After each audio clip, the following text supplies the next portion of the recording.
Good afternoon, everyone. Hello, everyone. Greetings of peace, Om Shanti. Very warm welcome to Silicon Valley Brahma Kumaris. Getting out of the cage. That's the series we are focusing on this month. How to liberate ourselves and not wait or postpone that feeling of complete freedom. Freedom to be who I want to be, how I want to be, not at the cost of hurting others or not at the cost of hurting others or blaming others, but literally being free, free to be happy, free to be the real self. And last week we focused on how we get ourselves caged in. Nobody is really putting us in the cage. We ourselves, through our own thoughts, we put ourselves in the cage. So we'll continue to focus on more of these topics related to this, how we get caged. And as always, we'll get started with the guided meditation. Request you all to join me.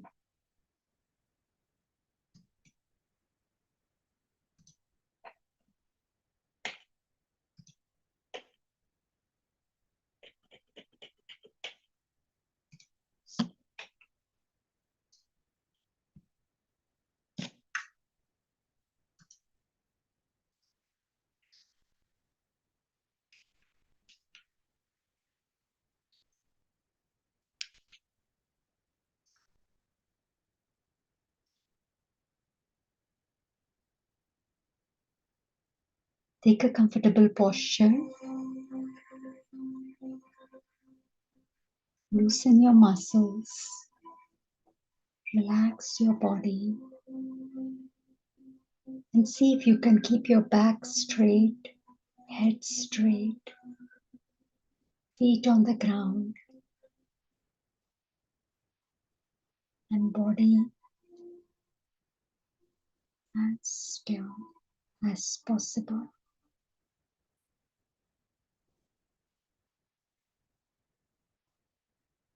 I, the living light, is separate from this mind and body. Mind and body are there to serve me. But when I am sleeping, I start serving them. The awakened soul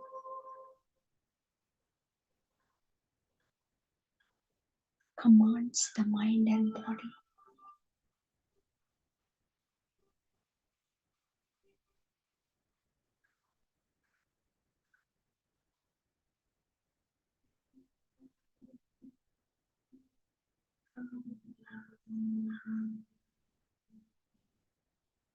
Each one of us has experienced complete freedom.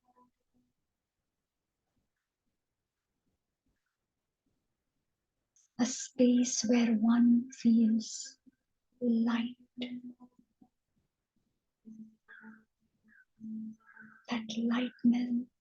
That lightness comes from feeling extreme happiness, immense joy,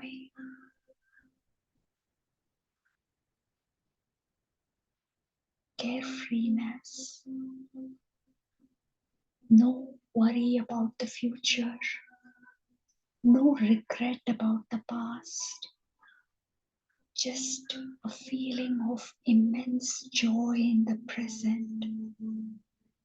That is complete liberation, which each one of us has experienced in this journey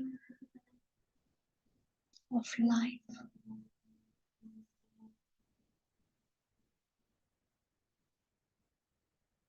And every effort that we put in is to once again experience that freedom, that liberation,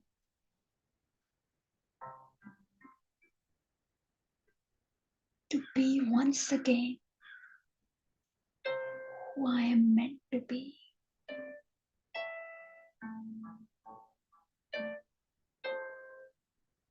The real me is wise and powerful.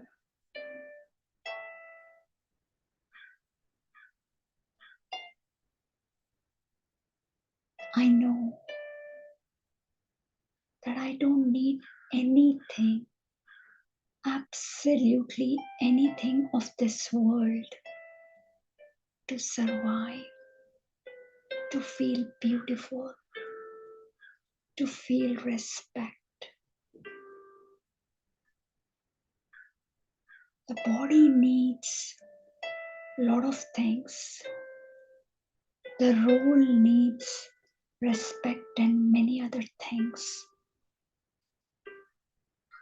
But the real me needs nothing. I existed even before this body was created.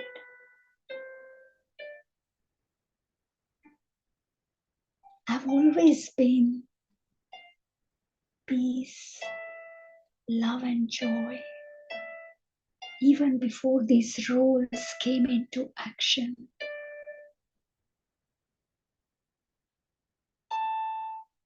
And my peace is not ordinary peace.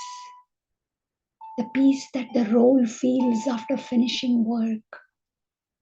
The peace that the bodily figure feels after being in Mother Nature. That's not the kind of peace I own.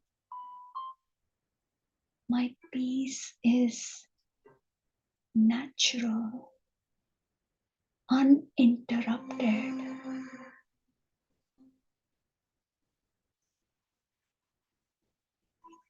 I don't need to make any effort to feel my true nature, my true religion of peace. This intoxication of my innate qualities influences the mind to also become peaceful.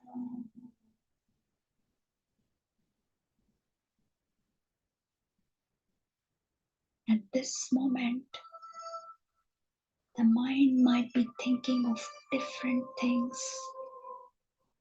and it might make you feel that you are not a peaceful soul. But that's not true. Truth is unchangeable, imperishable. So the peace of the mind and the peace of the body don't define or don't declare whether I am peaceful or not. They are servers. They are separate from me.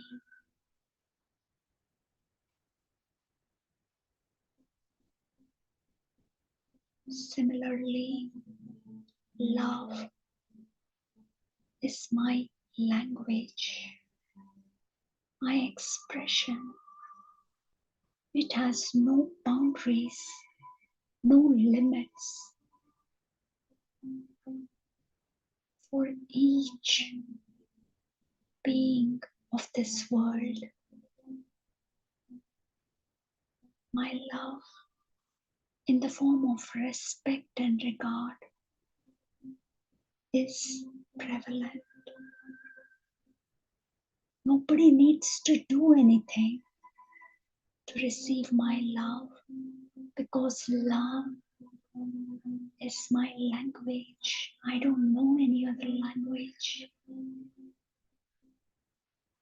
Dislike, disrespect are foreign to me.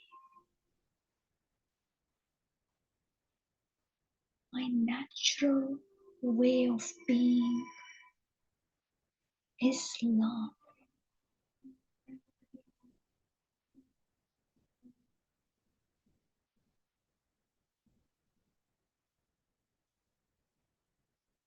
I'm a godlike being. His personality is my personality. His virtues are my virtues. His powers are my powers.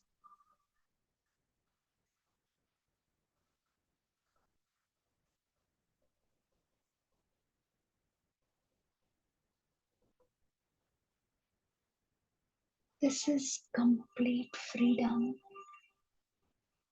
where nobody, including my mind and body, cannot stop me from being my true self, who is eternally a peaceful, loving, and happy soul.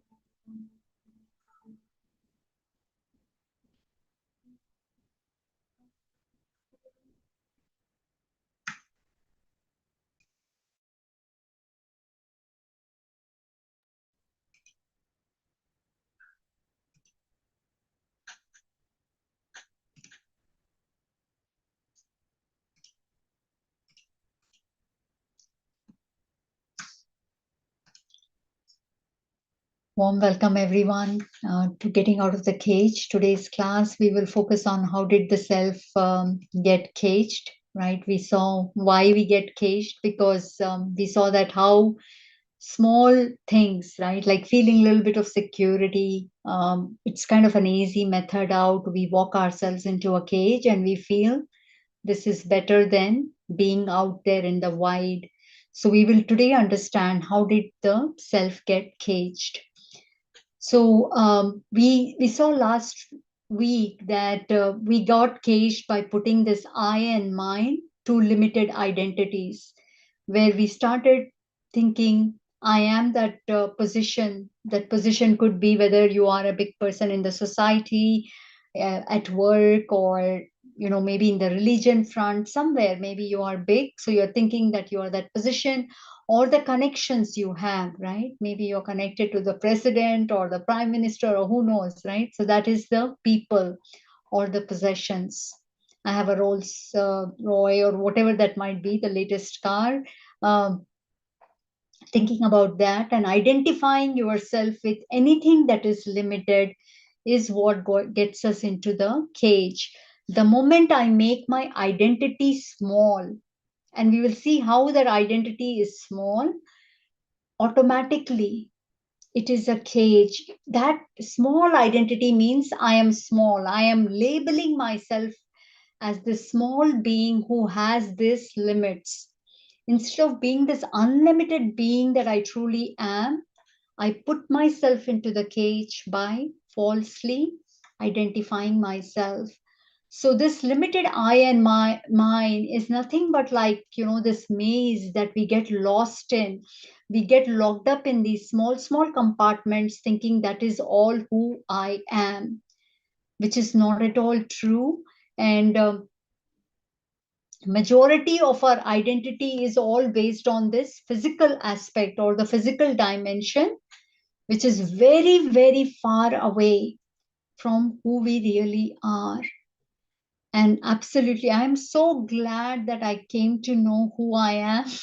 I didn't want to, this body to die and me not knowing who I really am. Living that small life versus now living a grand life. It completely changes. Once you know yourself, the quality of life, the quality of relationships, the quality of your work, the quality of your language, everything changes. It becomes royal, it becomes grand, it becomes majestic. Nothing is ordinary about you anymore. Your time spent is extremely valuable. The ones who don't realize their value will certainly waste their time. because they think of themselves as this small, tiny box, completely caged, right? So we have to check which physical aspect is tying me down. Each one of us has a different cage, and many of us have many, many cages. We walk from one cage into another cage, into another cage. We are moving between cages, limiting our potential, limiting the quality of life, limiting the quality of relationship, limiting our language. Once the identity is limited, everything else follows. This body also becomes limited. You can't draw its potential either. Now, for me, in this last 10 years, obviously the body has aged, but what I can get out of it is a lot more than what I could get out when I was very young. Why? Because once I have grown, everything that I own grows. It is such a wonderful way to live. So let's try to understand this physical world that we are mostly very tied to. What are some of the characteristics of this physical world that we are living in? If you could all share maybe a one word answer, what is some of the characteristics that come into your mind when you think about the physical world?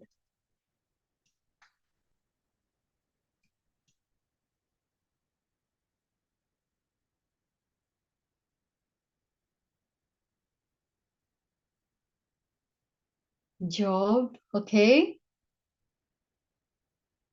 Nature. What are the qualities of this physical world? Maybe characteristic is not the right word. What are the qualities?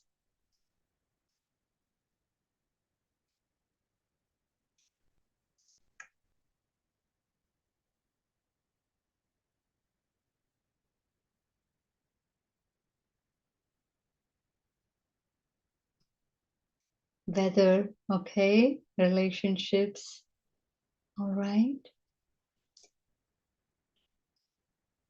Community, true. I think then my question is not very right.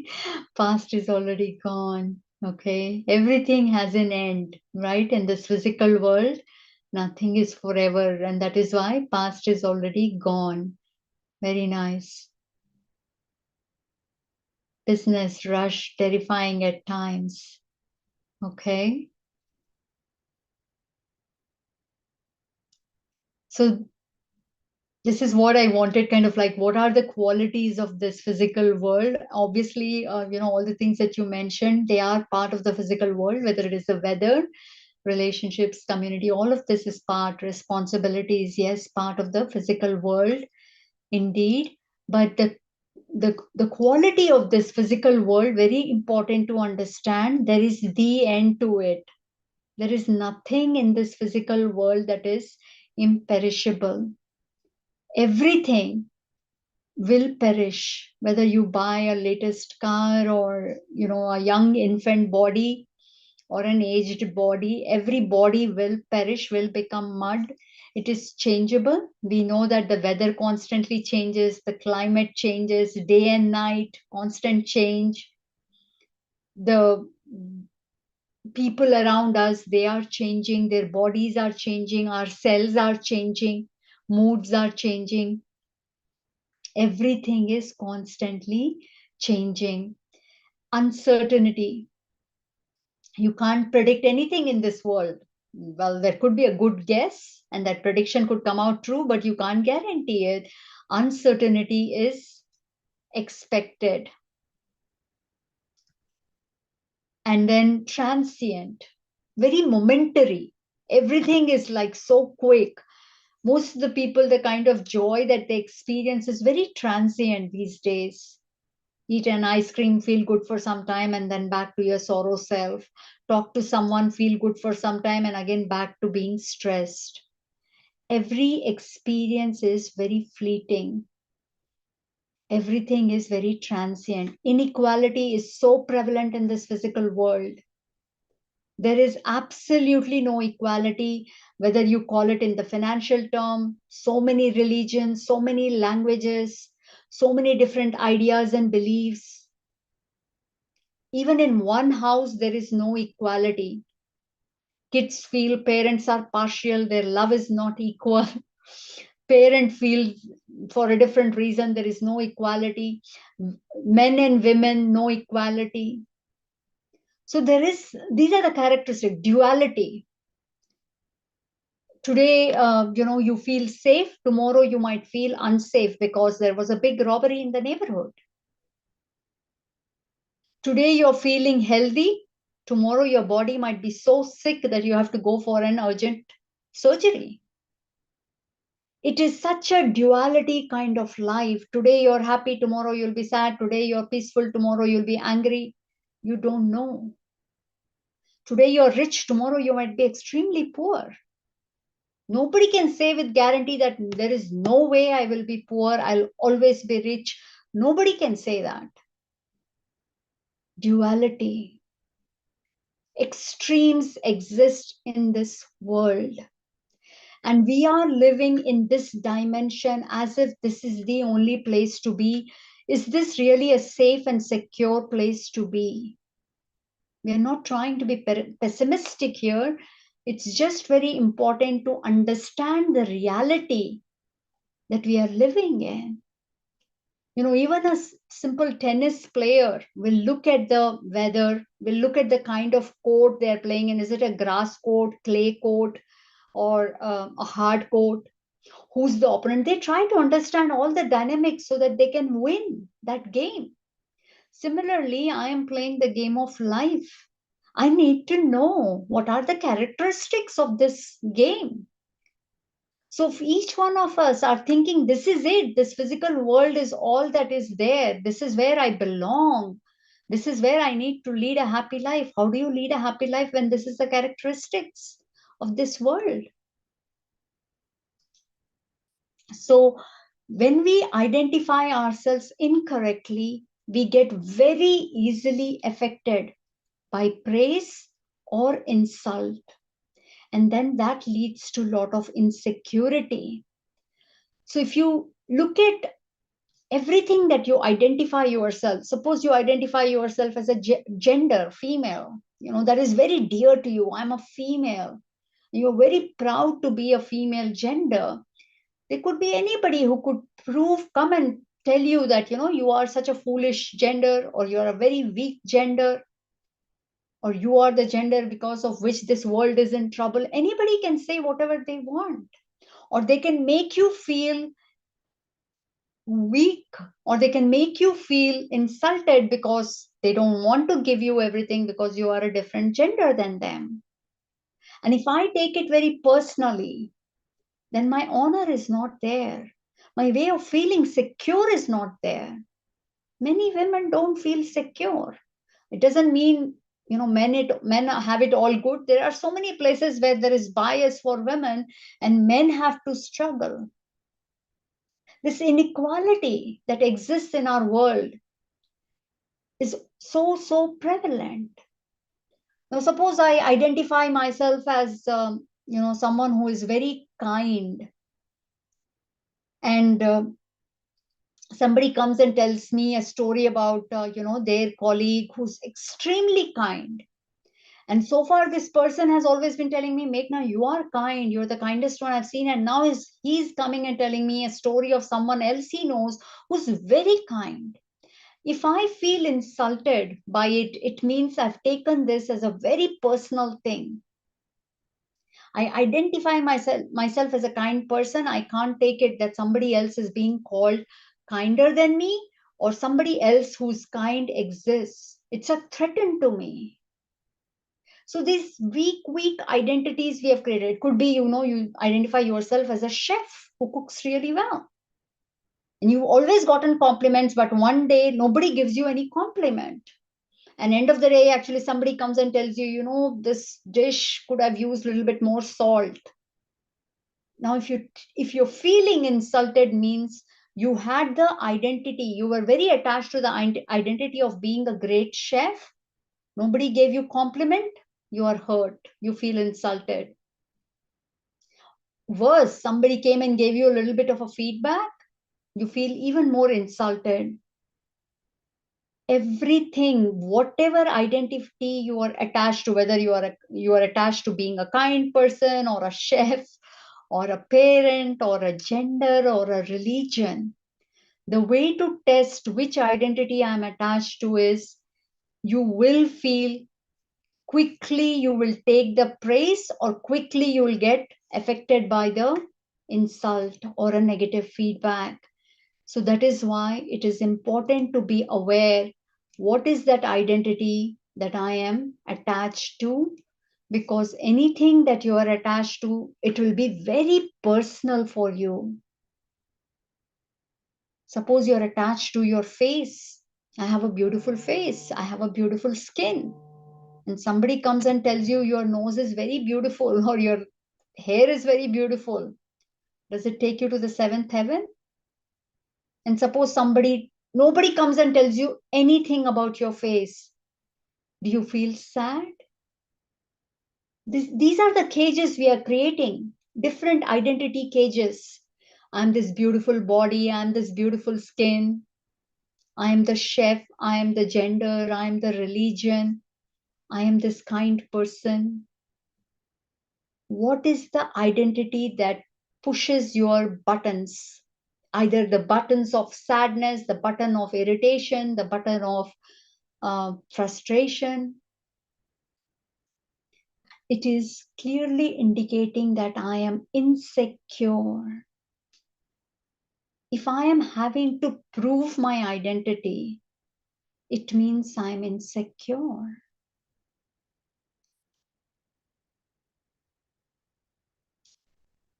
So, question for all of you, what does your heart desire? What kind of a life do you want?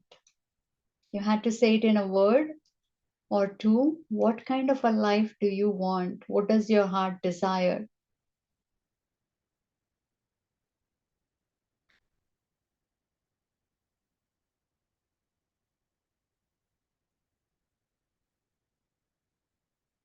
Love, one with meaning, live and let live, free of judgment. Very nice. Harmony. Yeah.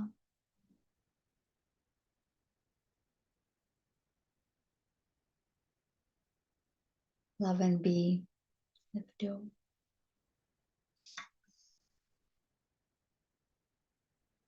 Love and be loved. Okay. Wonderful. I think none of us want this, right? We don't want anything to end. Who wants things to end? We don't like changes. None of us like. Yes, yes. We don't want uncertainty.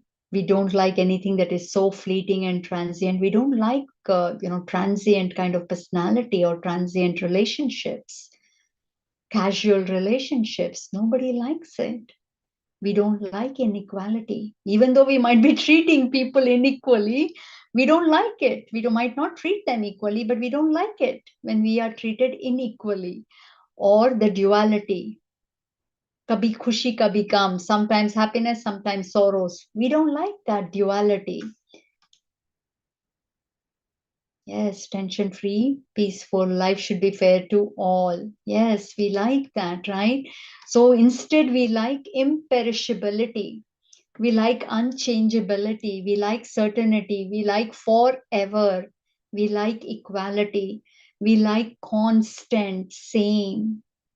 And that same is constant joy, constant peace, constant love. Not like sometimes love, sometimes hatred, sometimes anger, sometimes peace. We don't like that. So it's important to realize that this is what my heart desires. And then to ask ourselves, in this physical world, this physical consciousness, isn't is that going to give us that life? Because we saw physical world, there is no constancy, there's no consistency, there is no imperishability, there is no permanence, there is no equality. Even a parent doesn't love the child equally. If they have two kids, they don't love them equally. It's very, very rare. There is always some preference, and the one who's preferred more or is less preferred feels that insecurity. There is constant bias. So, this physical consciousness, where there is so much of change, so much of inequality, it makes us very, very insecure.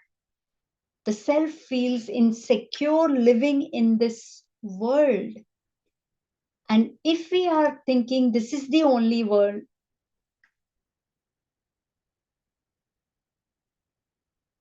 this is the only world we are all living in, and we are thinking, how can I make myself secure here? That is what we are trying. But no matter what you do in this physical space, this is its characteristics. It's dominated by these 6 parameters. All of these 6 parameters indicate insecurity. One can never feel safe where there is bias. You can never feel safe if everything about the future is uncertain.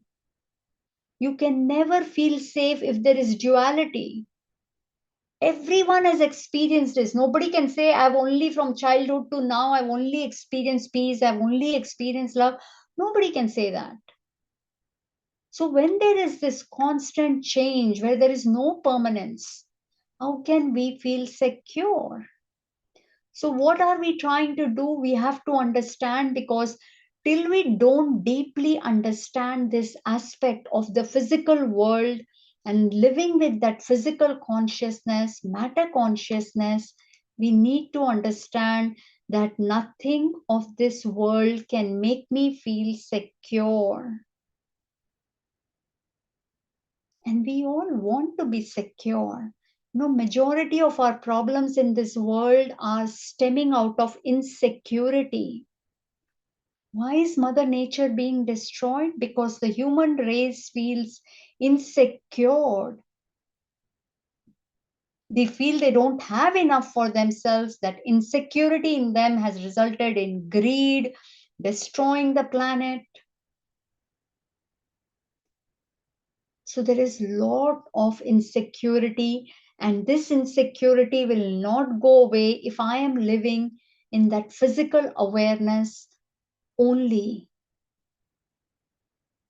And most of the world is living in that physical consciousness. That is the lowest kind of consciousness, which will only make us beggar, slave, victim. Beggar means what? Who can't fend for themselves. They need support, right? Like if you look up at the gross beggar, they'll generally be asking for food or money. But we are royal beggars, if I can say so, and if you don't mind. Royal beggars, what do they beg for?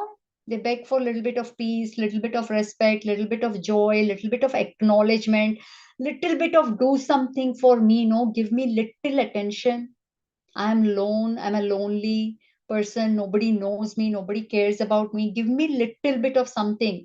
That is called being a royal beggar, but it's still a beggar. And there's a very powerful quote.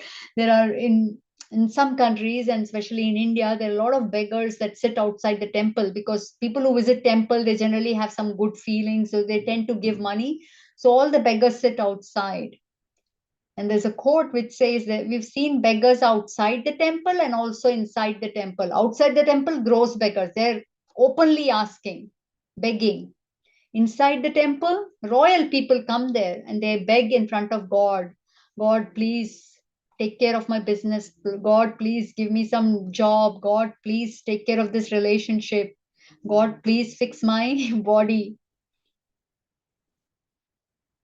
Till we don't feel that security, we will beg, we will become a slave, and then we will feel like a victim. That is the life of this physical consciousness. Why? Because we saw those 6 parameters, characteristics that are defining the physical world. So what does an insecure self do, right? We feel so insecure living in this physical world, because there is the end to it, right? There is nothing which will last forever. We also saw inequality, we saw constant change, we saw the duality. So when living in this physical world where we are surrounded by such characteristics, we feel insecure. So what do we start doing then? When we feel insecure, what are few things we start doing? If you can again give one word answers. What does the insecure person do? If you had to say it in one word, what would that be? Resist. Okay. We resist change, maybe we pray. Okay. Yes, that is simple, but very true. Panic. Okay. Panicking. Overthink. Yes. We sulk. Yeah. We stress. Yes. Doubts. Very true. Meditation. Okay. Very nice. Anger. Yeah. Worry. And adding to your long list, yeah, meditate to calm ourselves down. We expect a lot, because an insecure person means what? They can't take care of their core needs.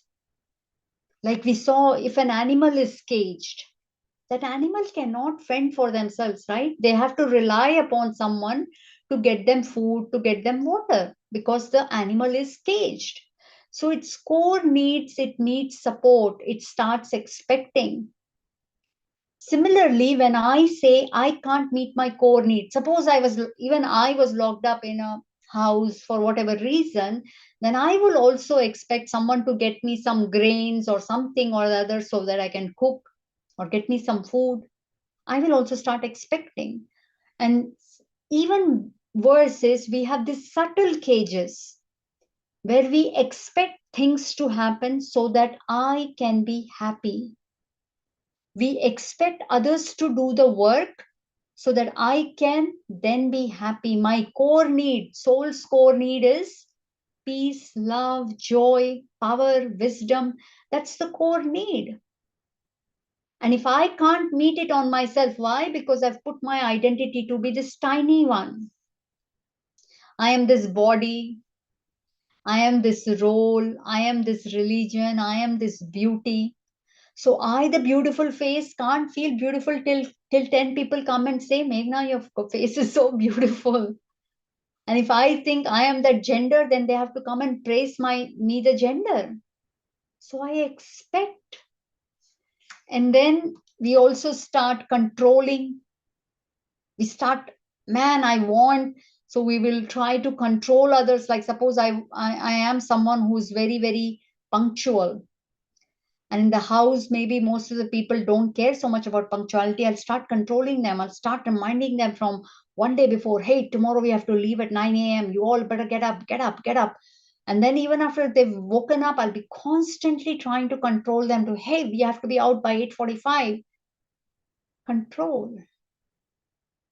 We don't control our own self. This mind is out of control, but we try to control everything outside. Then we start hoarding, constantly collecting, possessing, obsessing.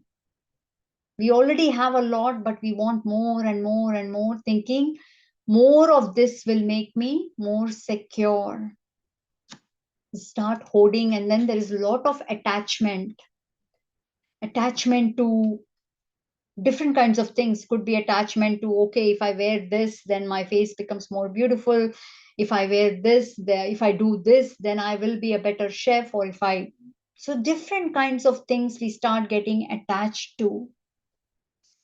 So when this is how a self creates a cage for themselves, when self feels threatened that I on my own can't meet my core needs, then it starts latching on to everything outside, control the outside things, hold on and be very attached to them. Suppose I'm a parent identity, I'm very attached to it, then I'll be very attached to my child. My child should not be out of my vicinity. My child should do well. Then only then I will be a good parent. Expect from the child, you better obey.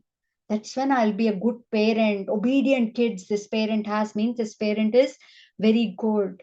I want everything only for me and my family, my kids. All of these things are stemming out of a insecure being. So the cage becomes tinier and tinier the more we become insecure. That cage becomes tiny, and not only are we in the cage, we get more people in the cage. We don't want them to also move because we feel even they'll be out of my reach. I can't let my child go too far away. Then how will I feel a good parent? How will I be happy? My happiness is dependent on the child. My happiness is dependent on the well being of the child. My love is dependent upon that child being only my friend. So we put ourselves in the boundary, the cage, and we get others also in that cage. Any questions or thoughts so far? Anybody has any questions or thoughts?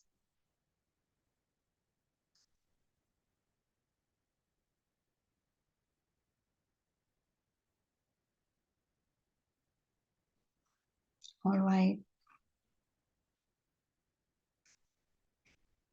So what do we do then, right? Like, how do we live without attachment? Yeah, we will talk about it, right? It's a lot of it is understanding of it, right? Like, what is this attachments that we have to? And attachment could be to people, to objects, to idea.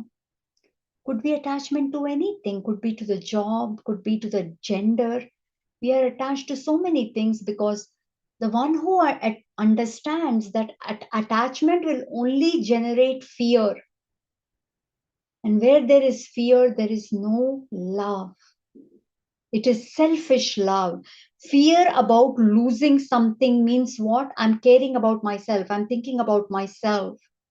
So I might say I'm very attached to my parent or to my sibling or to my friend, but that attachment is not at all love. That attachment is if they are not around, if they are not well, I can't be well. So it's a selfish love for the self. That is what attachment is. The one who understands attachment means dependencies. Attachment means selfish love. And we will see how it is actually, once we understand the knowledge also, sometimes because we are so habituated to living like this that we don't know how to, even in spite we understand it, we don't know how to be without attachment. So we will talk more about this consciousness, which will help us, I guess. We can't get attached, we can't give proper training to our kids. So, here let's take an example. Suppose, I'm very attached to my kids, and another person is not attached. They are detached from their kids, but they are taking care of everything. Now, I find out that my kids are, you know, in some kind of a bad company. They are not doing that well. I found out about that. A person who is attached will immediately feel very threatened about, I am not a good parent. They will feel very threatened. Why? Because their attachment, their happiness, their love, their respect completely depends on the kids. So if the kid is not doing well, that is, the kid has gotten into some bad company, is doing something mischievous, means their reputation is spoiled. If their kids eventually are not happy, they can't be happy. So their every emotion, their every sense of being is dependent on the child. Now, when you are in such a weak state, how can you train the child? You yourself have lost hope, you yourself are upset, you yourself are irritated. How do you help the child? Versus the parent who is detached, means their emotions are not dependent on the child. Their honor and respect is not dependent on the child, but it doesn't mean they don't care. Attachment is selfish love. Attachment is dependency. If you go down, I will go down. If you go up, I will go up. Whereas detachment means I care for you, irrespective of how you treat me, how you behave, I love you. Whether you misbehave or disobey me doesn't mean it changes my identity. It doesn't mean I'm a bad person because you've become a bad person. Or if you've become a good person doesn't mean my honor increases. Absolutely not. So when I am calm, when I am peaceful, that is when I'm able to help the child to come out of whatever problem they are in. Think about this a bit more, and you will find that attachment is a big blocker. It is selfish love. It cares more about what is happening to me. See what this child is doing, my reputation will be spoiled. Or if the child is sick, I am sick, man, my child, what will happen to my child? My child doesn't deserve this. The more worry is about if the child is not doing well, I can't be happy. Versus a detached person, their love, their strength, their courage doesn't change because the child is going from good to bad or bad to good. They are 100% there for the child to pull them out because their courage is constant, their peace and love is constant. They are not emotionally dependent on the child. They understand their role is to be helping the child be emotionally stronger,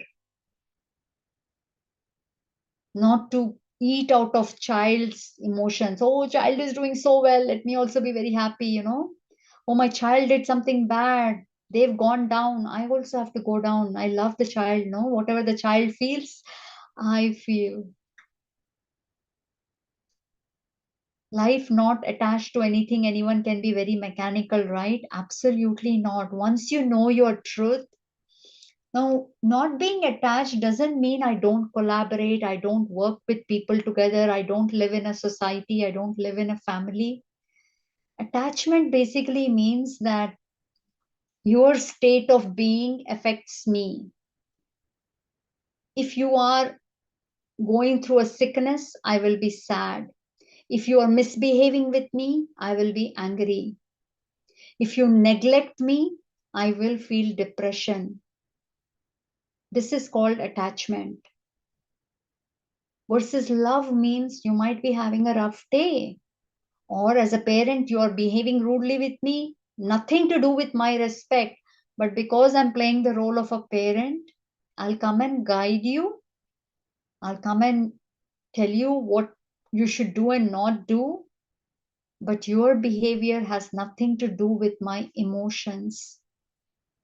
I don't attach myself to you. So one day when you are out of the house, I'm very proud that you're independent, you're going to a great college. Attachment means I want my child to be very close to me.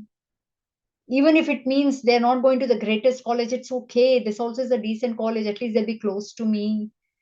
So it's all selfishness, right? I can't be happy without my kids, so I need them to be near me, even if it means not going to the best college. That is what generally attachment does. It binds everyone to just be in this prison. This is safe, let's be in this prison. Let's not go too far apart. That is how it is. So, we will hopefully talk more about this and it gets clarified as we go through the class. Is physical dimension the only proof our existence? Are we missing something? Because majority of us are only thinking about our relationship in this physical world, the objects that we own, the sun, the earth, the moon. This is it. This is our world that we are living in. And we saw that the characteristics of this world is all of this, right? We saw this. There's so much of danger here in these 6 words. This is making us very, very insecure. So the spirituality, that I have learned at Brahma Kumaris has taught me to make this world very, very small, almost insignificant. Instead, understand that there is a sky beyond this physical sky. Beyond this physical sky is Nirvana, the Paramdham, which is the eternal home of all souls, these tiny star-like beings. This is the place from where we are all coming.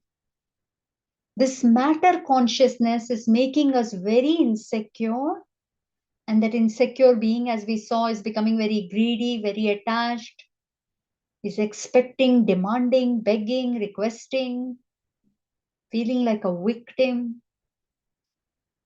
So this connection between, this physical body and this silent, invisible light that each one of us is, this soul, we need to have this connection that I have come from this world and I will go back to this world.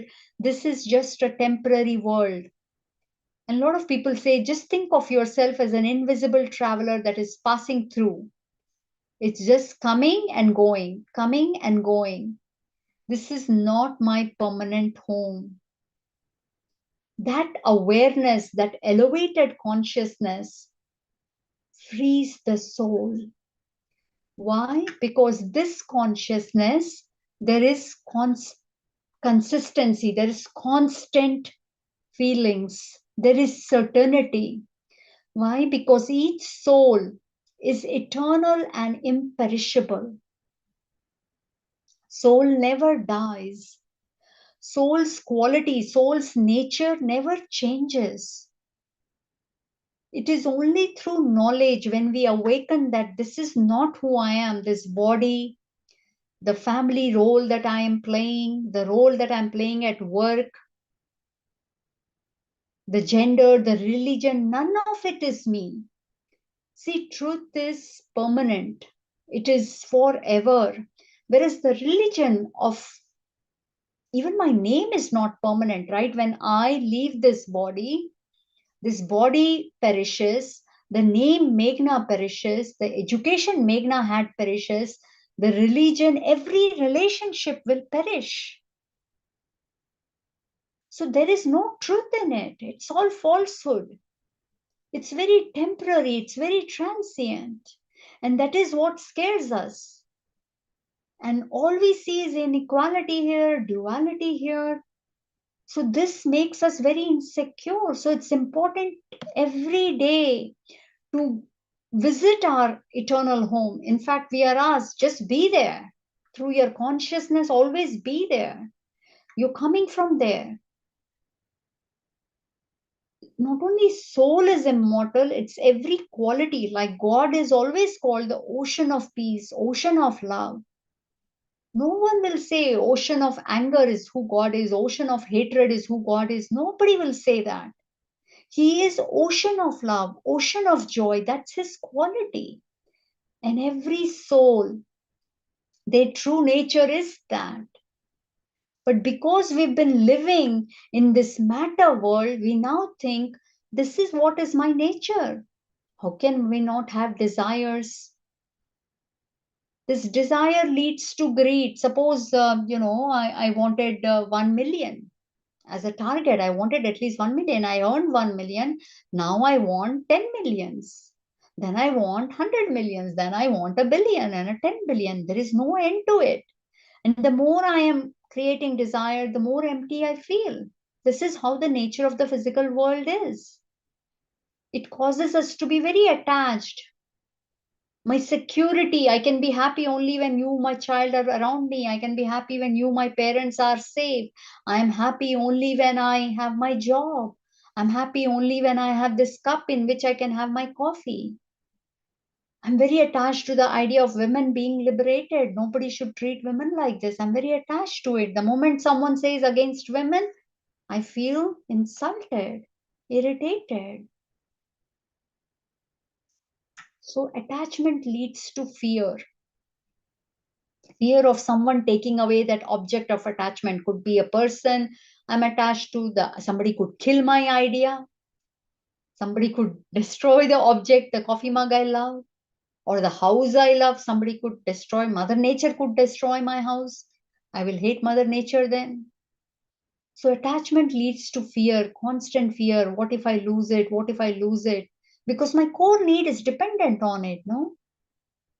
My child is good, I am good. My parents are safe, I am safe. If the job is rising, then I am rising. So you feel very insecure and then you get angry when your desires are not met, when you expect something doesn't get fulfilled, you feel angry. Someone else got what you wanted. You were desiring that promotion, somebody else got it. You are now jealous. So these are all the emotions one starts feeling because of identifying with that physical world. Some aspect of the physical world, when you identify, these are the emotions that will be very, very prevalent because of the 6 characteristics we talked about. The soul becomes very, very negative. On contrast, its true nature, desire, soul, what does the soul want? Soul needs nothing to exist. This body is just a costume. When you actually start practicing soul consciousness, you will see that everything that the body needs, as if magically everything is falling in place. It is when you are desireless, you'll automatically feel that abundance, that nothing is lacking in you. Nothing can be added or subtracted to soul's beauty. Role's beauty, yes, one promotion means that role is stronger. You didn't get a promotion means that role is weaker. You got one praise means your identity of body is more powerful. Nobody gave you praise means your identity of body is very weak. There is no permanency because of that false identity. Whereas when you come to your true identity, soul is always virtuous, godlike being, very powerful, fearless. This becomes my world when I elevate my consciousness from the physical to the spiritual dimension. Whole this past 10 years for me has been to keep this truth awakened in me. This is who I am. This is just a temporary space where I'm coming and taking part in a world drama, but it's not my reality. Any questions, any thoughts? We are all out of time today, but I want to see if there are any questions that anybody has.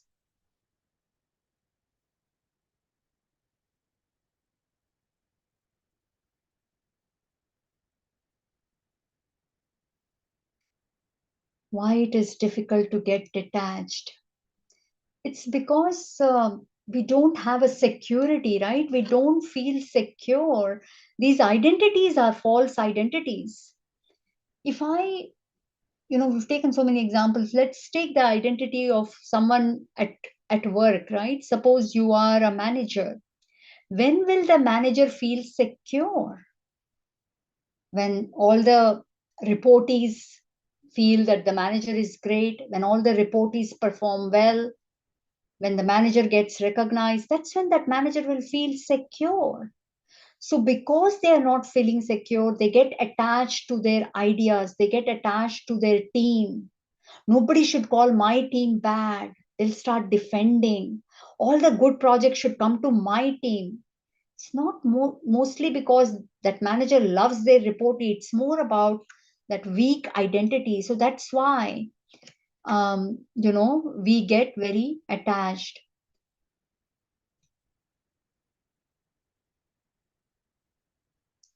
So when you understand you are neither the manager, nor the female, nor the body, but you are this soul who's ever peaceful, ever loveful. And we will talk about how when you come from this space of security and abundance, it doesn't mean I stop being a manager. It doesn't mean I don't care for my team. It doesn't mean I don't want a promotion. It doesn't mean I don't want important projects. One is to do everything because I have to become great, because I have to prove myself. From that emptiness, I'm nothing right now. I have to prove myself. I have to do this. I have to make my team stronger. I have to make this better. I have to get promoted.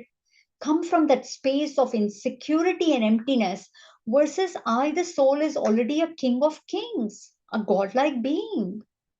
Nothing of this physical world can reduce or add to my beauty. Come from that space and do that role of manager, a temporary role called manager. There is no there is no insecurity at all. If we are desireless, we don't have any fuel to achieve. I don't understand that. Any foal to achieve. No, if we are desireless, so desireless means what? That I am up for a game. This physical world is a space of extra for me. So I come from the spiritual world like a traveler to this physical world. It's a space where I am, just coming and using everything I got. I have peace, I have knowledge, I have wisdom, I have power. I am already abundant. I have so much to offer. I come to this workplace called a job where I'm a manager. I'm here to give my 100% performance. No goals, is that what you mean? No, the goal, yes, indeed. I might not really, I don't have a goal of getting a promotion or anything like that. My only thing is to just showcase my, it's not even to showcase, it's just to be who I am. Have fun being a manager. Give my full heart to it, meaning whatever I have, all my virtues, I have so much love, respect. I'm just going to share that with everyone. You have no expectations, you have no fear, you have no competition. You're just there out in the open with fullness, with richness, giving your 100%. No fear of what the result will be. You're coming from a place of abundance, you're coming from a place of carefreeness. Your performance will be a lot better versus coming from, oh my gosh, I don't know whether my team will deliver everything in time or not. I don't know whether they'll do a good job or not. I don't know whether my manager will like it or not. Oh, I don't know what will happen to my promotion. Coming from that space, this physical world space, versus coming from us. So the soul's one of the quality is responsibility, accountability. Soul is always peaceful, loving, joyful. Coming from a place of security enables you to perform very, very dynamically in this physical world.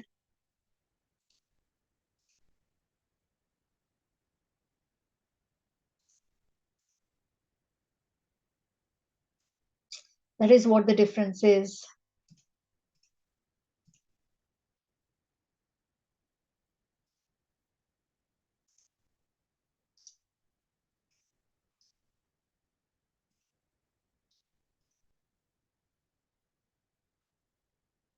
So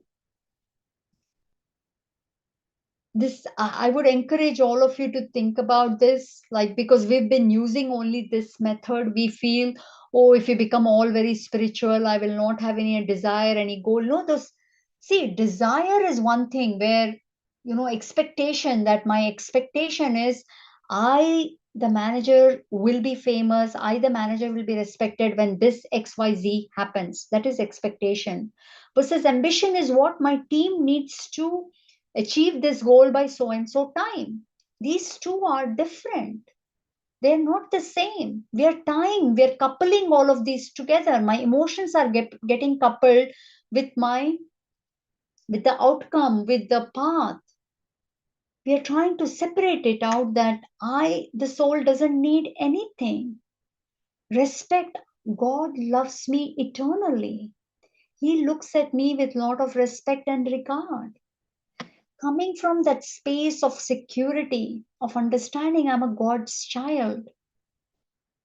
I'm full of peace, love, and joy. I'm coming here to give my 100% try, but no outcome of this drama changes my beauty. So that is very important to understand.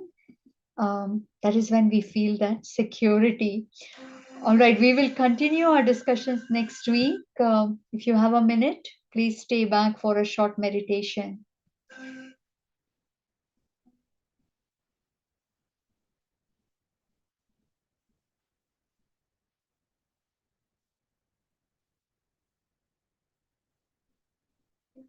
I, the soul, a beautiful, precious creation, godlike being, has not come to this world to take something from it. I'm not a beggar who needs something.